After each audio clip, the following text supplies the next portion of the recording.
Então, apesar de viverem em paz, não aproveitavam essa paz, esses momentos que tinham aí livres para adorar realmente com a legítima adoração a Deus, não aproveitavam para isso, aproveitavam para fazer como se a igreja fosse uma sociedade, aproveitavam apenas para o seu deleite, iam para os cultos como se estivessem indo para um show, não iam para ouvir Deus falar com eles, não iam para ter uma intimidade com Deus, não iam para prestar a Deus um serviço de adoração legítima, mas iam para um show, para se divertirem. Então é isso que estava acontecendo ali. Então Jesus adverte, olha, vocês prestem atenção no que vocês têm recebido, do que vocês têm ouvido, e arrepende-te. Se vocês abrirem o coração para Deus, para a ação do Espírito Santo, então vocês vão ser convencidos pelo Espírito Santo de que vocês estão vivendo de maneira errônea, não estão agradando a Deus. Então vocês se arrependam. E Jesus adverte, olha, se vocês não vigiarem, se vocês não prestarem atenção à advertência que eu estou dando, então o que eu farei? Ele está dizendo, olha, virei sobre ti como ladrão. Esse virei aqui sobre ti como ladrão não quer dizer o arrebatamento. Não. Quer dizer dia do juízo. Então ele vem sem avisar, trazendo juízo. Esse sentido aqui não é do arrebatamento, não vem arrebatá-los porque eles estão vivendo errado. Ele vem trazendo juízo sobre eles. Estão vindo como ladrão porque o ladrão não avisa o dia que vem e ele é esperto. Ele vem de maneira que consegue enganar aquele que ele vai roubar. Então ele vem de uma maneira que a pessoa não percebe que vai ser destruído. É isso que quer dizer isso aqui. Então ele vem sem avisar. Então, tome cuidado, é isso que ele está dizendo. Senão eu vou vir como ladrão. E o ladrão não diz a hora que vem. Já o crente que tem comunhão com Deus, está sempre cheio do Espírito Santo, todo dia ele está pronto. Porque ele ouve o Espírito Santo dizendo que ele está errado, que ele precisa pedir perdão, que ele ouve o Espírito Santo dizer que Jesus está voltando, e ele está sempre ali, pedindo perdão, reconciliando, lendo a palavra, estudando, orando, jejuando, fazendo a obra de Deus. Então ele está sempre pronto, esperando o Senhor. Então Jesus disse, olha, vocês têm algumas pessoas aí que não se contaminaram, que não estão vivendo como a maioria. São poucas pessoas.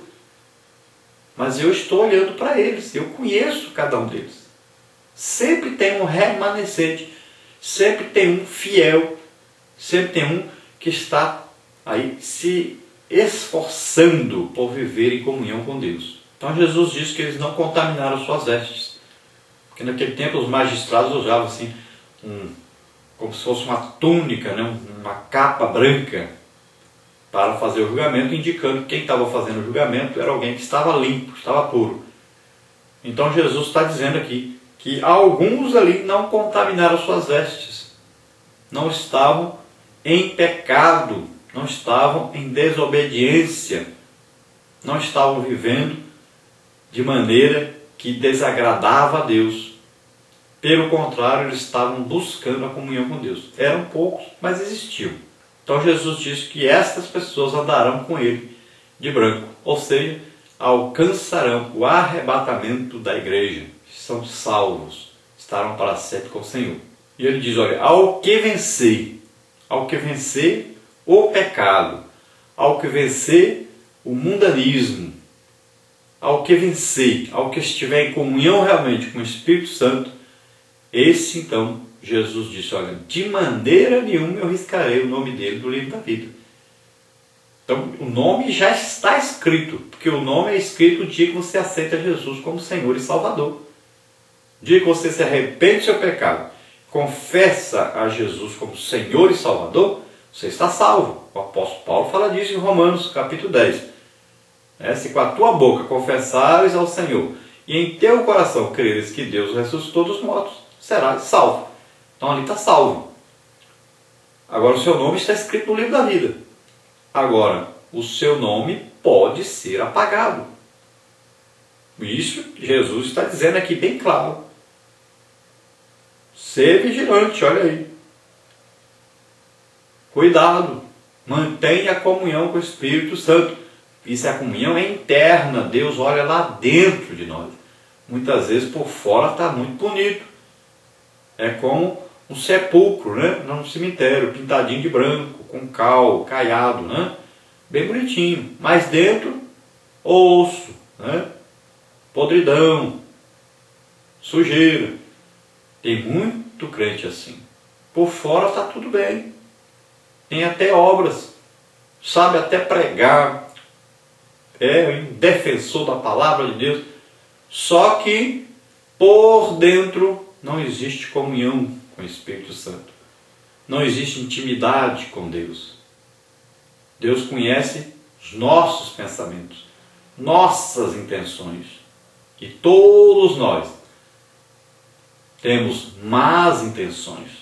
Todos nós temos desejos de pecar. Todos nós devemos todo dia pedir perdão ao Senhor e lutarmos contra esse pecado que vem todo dia contra nós. Nós temos que lutar e vencer. As tentações vêm e nós temos, às vezes, o crente cai, mas ele deve imediatamente pedir perdão, se levantar, se recuperar e seguir o Senhor. Buscar cada dia mais a comunhão com o Senhor. E Jesus diz, olha, eu confessarei o seu nome, como está em Mateus, né? Capítulo 10, versículo 32. Portanto, todo aquele que me confessar diante dos homens, eu também o confessarei diante do meu Pai e dos seus anjos.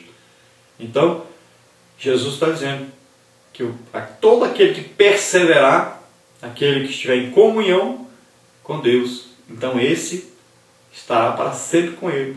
E ele o apresentará, como está em Hebreus, capítulo 2.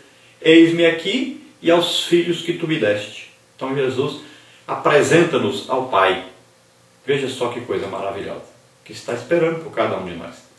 Persevere, seja fiel. Então ele diz, olha, quem tem ouvidos, ouça o que o Espírito diz à igreja. Quem tem ouvidos, o quê? Ouvido, não é esse ouvido, é o ouvido espiritual. Aquele que ouve, mas a palavra penetra dentro dele. Ele está em comunhão com o Espírito Santo, então é fácil, a palavra vem e convence. A palavra faz efeito, porque tem muita gente que ouve, mas a palavra não entra lá dentro. Não faz efeito na sua vida, porque ele não está em comunhão com o Espírito Santo. Não está ouvindo mais a voz do Espírito Santo. Então nessa lição aí nós temos 3 partes. A primeira, a igreja em Sardes. A segunda, a identificação do missivista. A terceira, a doença e a morte de uma igreja. Dentro da introdução aí, a igreja em Sardes foi morrendo aos poucos até esvaziar-se por completo do Espírito Santo. Agora já não passava de um cadáver, mas aos olhos humanos parecia bem viva. Assemelhava-se aos defuntos preparados em ricas funerárias, bem maquiada e vestida ricamente, impressionava por sua vida sem vida. Ela, porém, já começava a cheirar mal. Muitas igrejas hoje assemelham-se a Sardes, morreram e não sabem. Vivem no passado, pois já não existe no presente. Ao invés do registro do novo nascimento, o atestado de um óbito que poderia ter sido evitado. Era só angustiar-se por um avivamento. Todavia o Senhor Jesus quer reavivá-las. O Espírito Santo haverá de soprar-lhes a vida para que se reergam nesse vale de ossos sequíssimos. Somente um reavivamento ressuscitará as igrejas que, apesar de terem história, já não fazem história. Então é interessante que muitas vezes nós vamos falar sobre esse assunto e a pessoa se volta lá para outras denominações, ao invés de olhar para a nossa. Cada um deve olhar para a sua própria denominação. Deve olhar para a sua própria congregação. O que está ocorrendo lá? Como é que está aí a comunhão com o Espírito Santo? Seria bom nós fazermos algumas perguntas. Faça uma pergunta para você mesmo. Como é que está lá? Vocês têm batismo com o Espírito Santo toda semana? Todos os 9 dons do Espírito Santo operam na sua congregação? Existe toda semana salvação de almas na sua congregação? Existe na sua igreja comunhão? Existe na sua igreja manifestações do Espírito Santo? Os dons estão aí fluindo? Existe na sua congregação a legítima adoração a Deus? Que Ele responde a adoração com a sua presença? Então você deve fazer pergunta para você mesmo, respondendo a respeito da sua própria congregação, onde você congrega. O seu líder é um homem usado por Deus? Ele impõe a mão sobre as pessoas são curadas, são batizadas com o Espírito Santo, são libertas. Existe na sua congregação, pelo menos, expulsão de demônio toda semana? Então veja só, às vezes nós olhamos para outras denominações, às vezes para outras congregações, mas não olhamos para a nossa vida de cristão. Devemos olhar para nós. Nós não estamos em comunhão com o Espírito Santo desse jeito. Nós não estamos tendo uma legítima igreja pentecostal. Não estamos vivendo uma legítima vida cristã. Então, as advertências de Jesus aqui passadas são para nós. Cuidado para não ficar olhando o quintal do vizinho. Olhe para você mesmo, para a sua vida mesmo, para a sua congregação. O desejo de Jesus é que haja um avivamento e rápido. Agora é preciso que nós busquemos. O Espírito Santo mora dentro de nós. Precisamos dar lugar para o Espírito Santo. Precisamos dar oportunidade para Ele operar em nossa vida, na nossa igreja. Devemos dar espaço. Tirar um pouco o espaço aí do louvor que está demais. Tirar um pouco o espaço daquele show da palavra, né? Os profissionais. E buscar a presença de Deus. Sua congregação, pelo menos uma vez por mês, tem aí uma oração coletiva. Tem aí o que nós chamamos de vigília. Será? Então, olhe para a sua congregação. Dê um jeito de mudar aí. Mude a sua vida própria de comunhão com Deus. Ore todo dia. A palavra de Deus diz: buscar-me-eis e me achareis quando me buscardes de todo o vosso coração. Então busque ao Senhor. Ore. Busque a intimidade com o Espírito Santo. Nós temos aí na primeira parte a igreja de Sardes. Temos aí tópico 1, a cidade de Sardes. Tópico 2, a igreja de Sardes. Então, a cidade de Sardes. A cidade de Sardes, por estar situada a 500 metros acima do nível do mar, considerava-se inexpugnável. Ela orgulhava-se também de seus fabulosos tesouros. Suas abundâncias vinham em parte do rio Pactolus, que lhe fornecia ouro e prata em grandes quantidades. Suas águas de tão excelentes eram tidas como indispensáveis à boa saúde. Sardes fazia parte do reino da Lídia, cujos monarcas tornaram-se notórios por sua magnificência. Haja vista o fabuloso Creso. Ascendendo ao trono no 6º século a.C., esse rei acumulou tantos bens que o seu nome veio a tornar-se sinônimo de riqueza. No mundo antigo, esse ditado era corrente: rico como Creso. Quem visita hoje a Turquia espanta-se com as ruínas de Sardes, nem sonomurado aquele reino que se elevava aos céus. Então a cidade de Sardes era famosa, rica, tinha tesouros ali, né? O rio tinha ali abundância de riqueza, aí o garimpo funcionava, né? Ali era uma cidade muito alta e se considerava inexpugnável, mas depois foi invadida por Ciro e também por Antíoco. Então veja bem que não existe lugar inexpugnável, né?